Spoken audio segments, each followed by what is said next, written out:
Yo, JD here, Limus, and as you can see by the title of this video, this is going to be a little bit different to my usual ones, and this is going to be a review of the new Thrustmaster TSXW racing wheel, the latest edition in the Thrustmaster series, which I've managed to get my hands on, and after using it for a week now, I thought I would give a genuine review. This isn't a sponsored video or anything at all. This is a genuine review of what I actually think of the wheel, what are the pros, what are the cons, and just my general experience of it.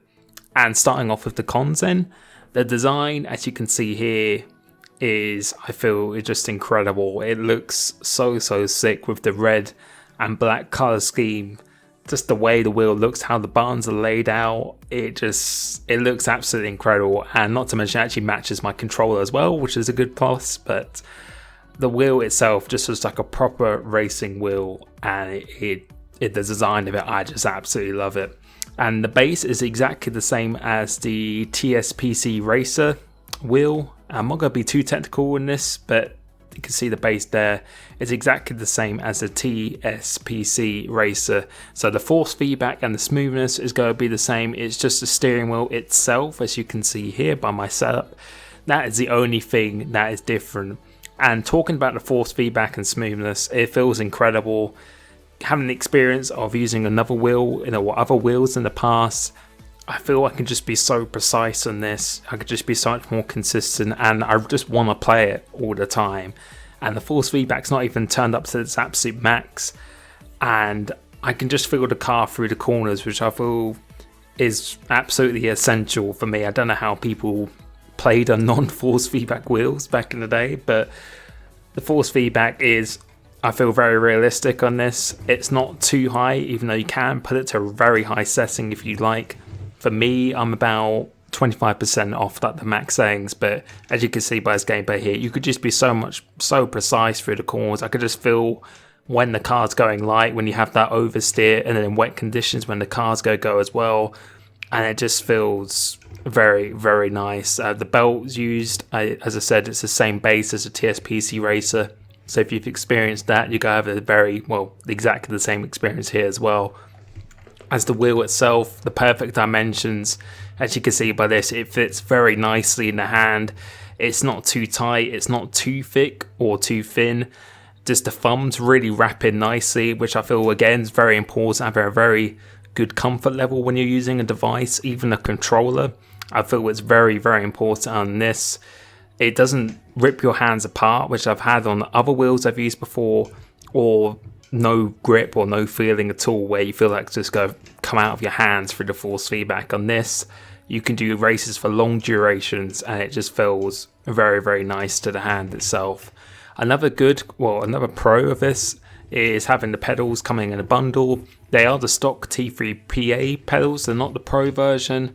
May not be as good quality as the wheel, which we'll get onto a con a little bit later, but again, they feel very nice. And I know a lot of people at a very top competitive level in F1, from what I'm talking about, they get along with these pedal sets very nicely, and very good progression on the brake and the throttle. The clutch is super light, but it's not too hard as it was with the Logitech, where you got to be pushed back in your seat. As you can see by this, I'm just sitting in my GT Omega seat, which has wheels. I haven't got locks on them or anything, and it's not really an issue for me at all.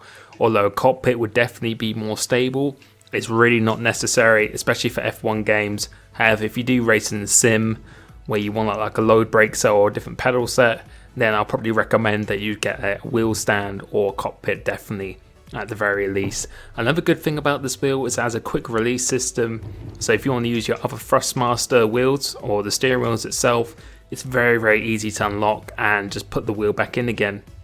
However, the cons of this wheel are the price. It's not sold separately, and it's retailed at £549.99, so you'd have to save up quite a bit for this wheel. And I feel other wheels like the TX Leather Edition will do the job perfectly nicely for a much lower price. But the good thing about this, the dimensions of this, it's real life size wheel. It looks incredible, it feels amazing as well, and I feel it would definitely be worth it if you had the money, but it's not all you need. Well, it's not a must if you want to be at that competitive level, especially. Another bad thing, which you'll probably be able to see later on in this video, is you definitely need to wear sim racing gloves for this. If you don't, the material, your hands actually, it starts to rub off on your own hands itself. So you definitely need to buy sim racing gloves. I wouldn't recommend casting gloves because your hands would actually get a little bit too hot and sweaty on the inside. Sim racing gloves such as the Sparco ones or the Team Redline, they both do sim racing gloves which allow air to go into your hands. So it gives you a very good grip, and it will just stop your hands from pretty much overheating like it ends in F1. So I feel that's pretty important. A big flaw of this is the D-pad stick, which we did see at the start of this video and we'll be moving on to at the end of this as well. It doesn't have a D-pad on this wheel because it's compatible with the PC and Xbox, not PS4 currently. And that means when you're changing fuel mixtures, which we can see here now coming onto this, it's very difficult to be precise because when you're changing your fuel, it will then change your differential as well. It will just automatically flick down. So you can see here that red button on the left hand side just next to the Y. That is your D-pad, and it's got like a 360 degree rotation. So when you make one change, it's going to change other changes as well, which is definitely a big flaw, I'd say, in this wheel itself. But because when you've got high force feedback and you're rumbling on the straight and you're going through a corner, you want that to be as easy as possible, really. But with this, it doesn't really allow you to do that. So if I could change something, it would definitely be to have the D-pad on this if it was possible, because this is just very hard to use and you can't be accurate at all. So I'll have to either get used to it or work my way around it. I'm currently using my casting gloves at the moment, but I am getting the Sparco ones, which allow a fingerless grip, so you can actually take your fingers out of the glove itself when you're driving it. So that should make it a bit easier. As you can see, the stock T3PA pedals, I feel they do the job perfectly nicely. In terms of other cons, buttons are not as nice feeling, as you may notice when I was clicking it then. It doesn't have that firmness as you'd expect for the price of this wheel. You'd expect it to feel a lot more premium than what it is, and compared to how the wheel looks and the actual steering wheel itself. The buttons are a little bit flimsy, so I would have liked if it was just a little bit firmer. In terms of the paddles, I feel there's absolutely no issue in there. It's a very responsive, very reassuring when you gear down, gear up. There's no second guessing to see if you've actually changed gear. It's got a nice firm click and you just know exactly when you've actually shifted up and down again, which is very important for consistency. So overall, that was just really my quick review of this. I didn't want to go too much in detail, just a genuine review, or basically a non-technical review on what the wheel's actually like. I'll list out the pros and cons again, as you can see here now. But for the price, it's quite expensive, but it does feel very good. And I feel for a wheel, especially, you definitely need to think about which wheel you get, because some do not have as good force feedback as others. This compared to the Logitech G920, I'd say it's in a different league to this. You can still be very good with it and you'd be very competitive with it, for sure.